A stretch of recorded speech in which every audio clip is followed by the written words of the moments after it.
नमस्कार दोस्तों, स्वागत है आप सबका आपके अपने YouTube channel Vasu GS centre पे।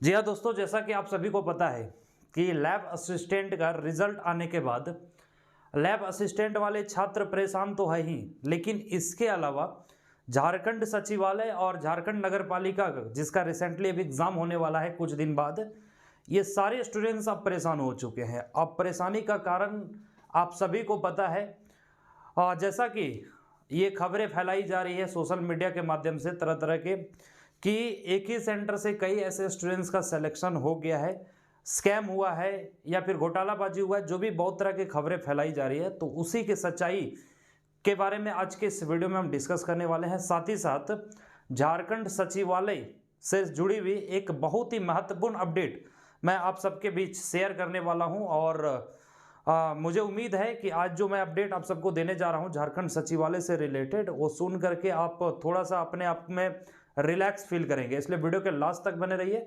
और अगर दोस्तों चैनल पे नए हैं तो चैनल को सब्सक्राइब जरूर कर लीजिएगा, वीडियो को जितना ज़्यादा से ज़्यादा हो सके शेयर जरूर कर दीजिएगा। देखिए दो महत्वपूर्ण मुद्दों पे आज हम बात करने वाले हैं। सबसे पहले लैब असिस्टेंट का जो रिजल्ट आया है और उसमें स्कैम हुआ है या नहीं, इस पे क्या हकीकत है, इस पे मैं आप सबको पहले समझा देता हूं। उसके बाद झारखंड सचिवालय का क्या अपडेट है उसके बारे में आप सबको शेयर कर दूंगा मैं, ठीक है।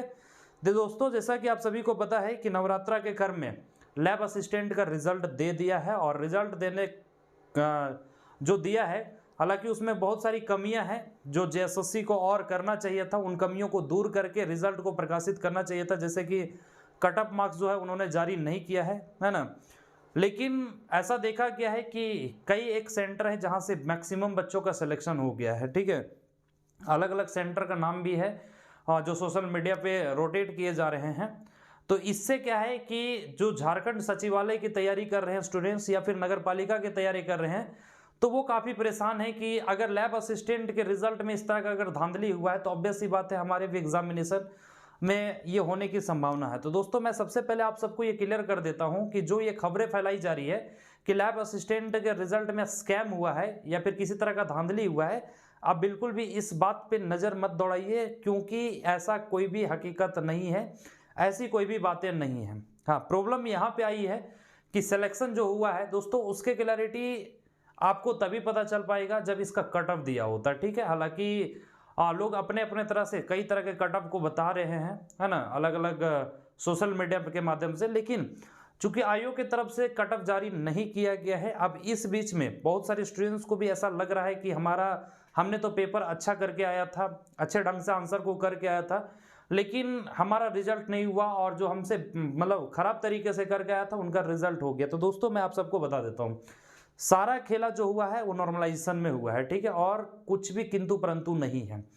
अब जिनको लगता है कि हमारा भी रिजल्ट होना चाहिए, हमें इसकी हकीकत तक पहुंचना है, तो आपके पास दो ही रास्ता है। देखिए जैसा कि आप सभी को बताया गया है कि आप ऑब्जेक्शन कर सकते हैं, लेकिन मैं दोस्तों आप सबको बता देता हूं कि ऑब्जेक्शन आप तभी कर सकते हैं जब आपके पास रिस्पॉन्स सीट का कोई क्लैरिफिकेशन होगा तभी। तो सबसे पहला रास्ता आप लोगों के पास यही है, जिनको लगता है कि नहीं हमारा रिजल्ट होना चाहिए था, हमने अच्छे ढंग से एग्जाम को करके आया है, तो उनके पास पहला रास्ता है कि भाई मेरे अकॉर्डिंग कि आप सबसे पहला जो रिस्पॉन्स सीट है उसकी मांग कीजिए आयोग से।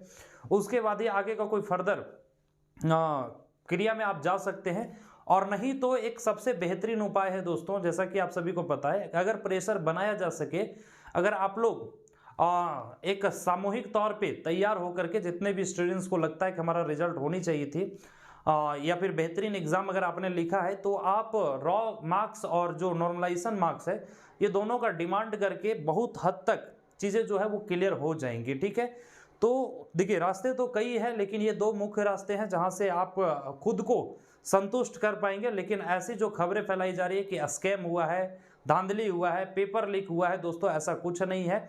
और इसी आधार पे मैं सभी जो झारखंड सचिवालय या नगर पालिका जिनका एग्जाम अभी इसी महीने में होने वाला है, तो ऐसे जो भी दोस्त हैं आप पैनिक ना हो, क्योंकि आपका एडमिट कार्ड दे दिया है। अगर ऐसे सिचुएशन में आप डाइवर्ट हो जाएंगे, आप दूसरे और अगर फोकस करेंगे, तो ऑब्वियस सी बात है लास्ट का जो दिन होता है ना, मेंटली बहुत प्रेशर रहता है, और उस समय या तो बहुत कुछ आप सीख जाइएगा, बहुत कुछ कर लीजिएगा, और नहीं तो फिर टोटली डिस्ट्रैक्ट हो जाइएगा। तो इन सारी चीज़ों से आप बचिए, खास तौर पे जो नगर पालिका के एग्जाम देने जा रहे हैं हमारे दोस्त, वैसे लिखिए। चलिए, तो लैब असिस्टेंट को लेकर के अगर किसी तरह का क्वारीज आपके मन में रह जाता है तो आप हमें कमेंट करके जरूर पूछें, या फिर हमारे नंबर पे आप व्हाट्सअप कर सकते हैं। लेकिन अब आगे बात करते हैं जो झारखंड सचिवालय एग्जामिनेशन है उसके बारे में आखिर क्या गुड न्यूज़ है।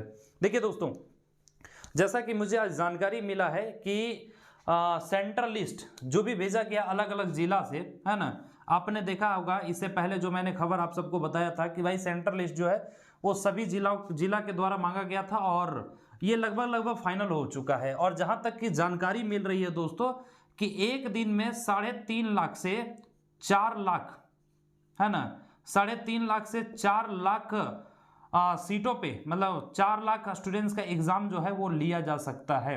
जैसा कि सेंटर का जो पूरा डिटेल मिल पा रहा है कि इतना झारखंड के पास कैपेसिटी है, जो भी सेंटर के लिस्ट गए हुए हैं अलग अलग जिला से, उसमें 3.5 लाख से लेकर 4 लाख के बीच में स्टूडेंट्स का एग्जामिनेशन लिया जा सकता है। ठीक है, अब देखिए समस्या जो आ रहा है वो पेपर 2 और पेपर 3, पेपर 2 और पेपर 3 ध्यान रखेंगे, थोड़ा ध्यान से समझ लेंगे, सब कुछ क्लियर हो जाएगा आप सबका। ठीक है, देखिए पेपर 3 में, ये जो पेपर 3 है इसमें तो आपका नॉर्मलाइजेशन होना है, इसमें कोई शक नहीं, इसमें कोई किंतु परंतु नहीं। क्योंकि दोस्तों मैं आप सबको पहले ही बता दिया था कि एक जो जानकारी मिल पाई है कि 6.5 लाख की संख्या में 6,50,000 की संख्या में टोटल जो है जेन्युइन फॉर्म है। ठीक है, बहुत ज्यादा जाएगा तो 7 लाख जा सकता है, इससे ज्यादा नहीं जाएगा। हालांकि रिजेक्शन लिस्ट जब आएगा उससे बहुत कुछ क्लियर हो जाएगा कि किस आधार पे रिजेक्शन लिस्ट को जारी किया या फिर फॉर्म को रिजेक्ट किया जा रहा है। तो अगर 7 लाख भी कैंडिडेट जेन्युइन कैंडिडेट होते हैं ना, तो पेपर 2 में नॉर्मलाइजेशन नहीं होगा, और यही मैं आप सबको बता रहा हूं। ठीक है, पेपर 3 में नॉर्मलाइजेशन इसलिए होगा क्योंकि टोटल अगर 7 लाख कैंडिडेट होते हैं तो एक दिन में एग्जाम हो नहीं पाएगा। ठीक है, ये 2 दिन एग्जाम लेना पड़ेगा। लेकिन पेपर 2 में देखिए, पेपर 2 में जहां तक कि अभी तक की जानकारी है कि नॉर्मलाइजेशन नहीं करना चाह रही है ना, नॉर्मलाइजेशन जो है जेएसएससी इसके पक्ष में नहीं है। इसको लेकर के अपने ऑफिशियली कई बैठक चल रहे हैं और अभी तक यही फाइनल हुआ है कि जो कितने कैपेसिटी है ये बात मतलब हो चुकी है, फाइनल हो चुकी है कि 3.5 लाख मैक्सिमम 4 लाख संख्या में एक बार एग्जाम लिया जा सकता है। अब देखिए जो बातें हो रही है आगे, देखिए ये इस चीज को मैं नॉर्मलाइजेशन तो नहीं होगा, आप ये मान के चले 90% नहीं होगा, 10% इसको मैं मंडे को मैं आप सबको क्लियर कर दूंगा। ठीक है, क्योंकि अभी देखिए इस पे बातें चल रही है और अब जो बातें लटकी हुई है बस एक ही मुद्दा पे लटकी हुई है कि अगर पेपर 2 में नॉर्मलाइजेशन ना करना है तो किस आधार पे एग्जाम लिया जाए। तो देखिए बस एक ही रास्ता बच जाता है, क्योंकि मैंने आप सबको पहले बताया था कि पेपर 2 में कुछ ऐसे लैंग्वेज है जैसे हिंदी हो गया, उसके बाद आपका खोटा हो गया और उसके बाद आपका नागपुरिया हो गया। ठीक है, तो ये ऐसे पेपर है जिसमें मैक्सिमम कैंडिडेट चूज किए हुए पेपर 2 में, तो हिंदी और खोटा और नागपुरी, 1-2 और होंगे जिसमें, हालांकि उसमें बहुत ज्यादा कैंडिडेट नहीं है। अब बस डिस्कशन इस पे, मतलब ये निर्णय होना बचा हुआ है कि हिंदी के साथ साथ किस पेपर और किन पेपर का एग्जाम लिया जाएगा और कोटा के साथ साथ किन पेपर का एग्जाम लिया जाएगा। एक दिन में हिंदी के साथ अन्य 6 पेपर को लेने की तैयारी चल रही है और दूसरे दिन कोटा के साथ बाकी का जो अन्य पेपर 6-7 जो भी बच जाते हैं, ठीक है, इस पेपर को कंडक्ट कराएगी जेएसएससी। बस इसी पे अभी विचार चल रहा है। लेकिन जो जानकारी मिल रही है दोस्तों, और मैं आप सबको बता दूं कि जो भी जानकारी मैं देता हूं एकदम सटीक देता हूं, ये सब तो आप सभी जानते होंगे। ठीक है, तो नॉर्मलाइजेशन जो है इसके पक्ष में नहीं है, पेपर 2 में नॉर्मलाइजेशन के पक्ष में हमारा जेएसएससी जो है वो नहीं है। इवन कि हमारे जो नए चेयरमैन सर है उनका भी ये मानना है कि नहीं, पेपर 2 में नॉर्मलाइजेशन ना हो वही ठीक होगा। ठीक है, अब जो क्वेश्चन का लेवल होगा या फिर क्वेश्चन होगा वो बाद की बात है। देखिए अगर हर एक छोटी छोटी को कमियों को निकाला जाए तो बहुत सारी कमियां निकल जाएंगे, लेकिन क्या है कि छोटी छोटी चीज़ों को इग्नोर करके आपको चलना होगा। जैसे बहुत सारे लोगों का कहना होगा कि सर पेपर, जैसे सपोज कि कोटा का पेपर इजी आ गया, किसी दूसरे लैंग्वेज का पेपर टफ आ गया तो उसमें नॉर्मलाइजेशन करना होगा। तो देखिए ये सब छोटी छोटी सिलेबस अपने आप में सबका वास्ट है। ठीक है, बहुत बड़ा सिलेबस है, बहुत टफ सिलेबस है। हिंदी वाले को लगता है हमारा सिलेबस टफ है, कोटा वाले को लगता है हमारा सिलेबस टफ है, और हिंदी वाले को ऐसा भी लगता है कि कोटा वाला सिलेबस इजी है। तो भाई इजी है तो आप अपने उसी भाषा को रखना चाहिए था ना। तो देखिए छोटी छोटी चीज़ों को, हालांकि ऐसे बहुत सारे सिचुएशंस बन रहे हैं, तो मैं आप सबको क्लियर कर दे रहा हूँ इस वीडियो के माध्यम से कि पेपर 2 में नॉर्मलाइजेशन नहीं हो रहा है, 90% ये तय हो चुका है कि पेपर 2 में नॉर्मलाइजेशन नहीं होगा। बच रहा है जो बाकी का 10%, मंडे को मैं आप सबको क्लियर कर दूंगा, ठीक है। इसके अलावा अगर नॉर्मलाइजेशन से लेकर के किसी तरह का कोई डाउट रह गया, हो सकता है अगर मैं किसी चीज़ को भूल गया हूँ तो आप हमें कमेंट करके पूछ सकते हैं, बता सकते हैं, ठीक है। और जो भी डाउट होगा आप हमें कमेंट करके बता दीजिए। तो नॉर्मलाइजेशन देखिए इसलिए नहीं होगा क्योंकि अब ये सेंटर लिस्ट जब मिल चुका है, सेंट्रल लिस्ट तैयार हो चुका है, इससे एक आइडिया मिल गया कि भाई 3.5 लाख की संख्या में, है ना। हालांकि अभी जो है 3.5 लाख ही कंसिडर किया गया, 3.5 लाख एग्जाम, मतलब 3.5 लाख स्टूडेंट्स का एग्जाम एक दिन में लिया जा सकता है। और जैसा कि आप सभी को पता है कि 16 और 17 दिसंबर, 16 और 17 ये दो डेट है। इसी 2 डेट में आपका तीनों पेपर लेना है, पेपर 1, पेपर 2 और पेपर 3। तो 2 दिन से तीसरा दिन एग्जाम नहीं जा सकता है, इसलिए मैक्सिमम नंबर, अगर सोचिए 8 लाख अगर फॉर्म होगा ना, जेन्युइन फॉर्म, तो भाई 4 लाख सीटों की तो कम से कम व्यवस्था करनी होगी एक दिन एग्जाम लेने के लिए। तब तो 4 लाख और 4 लाख 8 लाख स्टूडेंट्स का एग्जाम लिया जा सकता है। अगर वो 7 लाख है तो 3.5 लाख करके लिया जा सकता है, और अगर 7 लाख से नीचे है तो भाई और भी अच्छी बात है। लेकिन जो मुझे जानकारी है कि मैंने आप सबको पहले बताया है कि 6,30,000, 6,40,000 इस तरह से, मतलब टोटल अगर माना देखा जाए तो 6.5 से 7 लाख के बीच में ही टोटल जेन्युइन फॉर्म है ना। हालांकि रिजेक्शन लिस्ट अभी तक नहीं आया है, और रिजेक्शन लिस्ट की भी बेसब्री से आप लोग इंतजार करें, समझ सकते हैं, लेकिन अभी तक कोई संभावना नहीं दिख रही है कि इस सप्ताह या अगले सप्ताह इसका रिजेक्शन लिस्ट आ सकता है। हालांकि इस सप्ताह तो नहीं आएगा, अगर आ जाए तो अच्छी बात है, और नहीं तो बहुत जल्द उम्मीद है कि इसका रिजेक्शन लिस्ट आ जाएगा। खैर जब भी आए ये कोई चिंताजनक बात नहीं है, कम से कम एटलीस्ट एग्जाम डेट तो फाइनल हो गया। तो एक बहुत ही अच्छी खबर है दोस्तों कि पेपर 2 में नॉर्मलाइजेशन नहीं हो रहा है, तो आप लोग जम के तैयारी कीजिए। हालांकि इधर का सिचुएशन अलग है, देखिए लैब वाले रिजल्ट का जो तरीका मतलब वो अलग है। आप लैब वाले के आधार पे आप सचिवालय को एडजस्ट ना करें। हाँ, इस बीच में अभी जो नगरपालिका का एग्जाम है, नगरपालिका के एग्जाम से बहुत सारी चीजें जो है क्लियर हो जाएंगी, ठीक है। नगरपालिका का भी एक बहुत बड़ा एग्जाम है अपने आप में अगर देखा जाए, हालांकि सचिवालय की तुलना में जानते हैं एक छोटा है, लेकिन नगरपालिका का भी एग्जाम ऑफलाइन है और बहुत बड़ा है।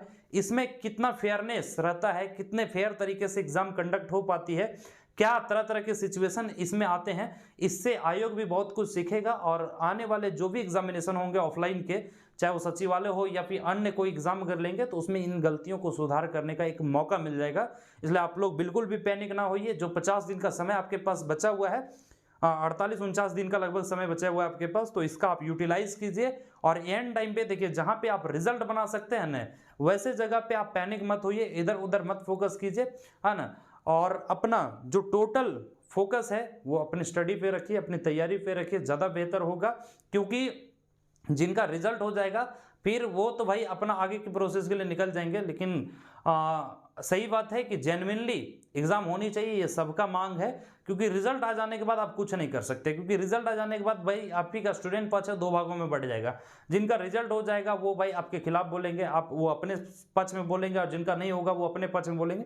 तो बहुत तरह के सिचुएशन क्रिएट होते हैं। तो हम सब चाहते हैं कि जो भी तरीका अपनाए आयोग, या फिर जिस तरह का एग्जाम लिया जाए वो फेयर तरीका हो। और रह गया सवाल कार्बन कॉपी ये सब का, तो मैं आप सबको बता दूं कि जो चेयरमैन सर हैं उन्होंने ऐसा कुछ भी क्लियर नहीं किया। उनका कहना है कि अगर एग्रीमेंट जो साइन हुआ है एजेंसी के साथ, अगर एग्रीमेंट में ऐसा कुछ जिक्र होगा कि कार्बन कॉपी दिया जाएगा तो दिया जाएगा, और अगर नहीं जिक्र होगा तो फिर उम्मीद कम है। तो अभी सभी स्टूडेंट्स को बस ये चाहिए कि कैसे जेएसएससी मतलब आयोग पे प्रेशर बनाया जा सके कि फेयर तरीके से रिजल्ट मिले, फेयर तरीके से एग्जामिनेशन हो, कार्बन कॉपी का डिमांड रखा जाए, कैसे सब कुछ क्लैरिटी के साथ होनी चाहिए। बस इस पे आप सबको फोकस करना चाहिए। हालांकि नगरपालिका का एग्जाम हो जाने दीजिए, उसके बाद बहुत कुछ क्लियर हो जाएगा, फिर आगे क्या होगा हम लोग रणनीति तैयार करेंगे। लेकिन तब तक मेरा सजेशन है आप लोग बैठ करके जम के तैयारी कीजिए, अच्छे से पढ़ाई कीजिए, इधर उधर की बातों पे बिल्कुल भी फोकस मत कीजिए।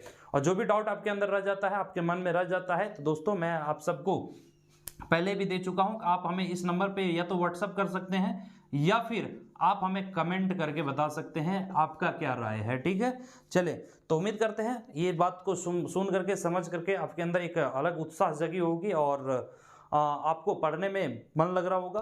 तो मिलेंगे इसी तरह के नए वीडियोज के साथ, नए अपडेट के साथ, तब तक के लिए जय हिंद दोस्तों।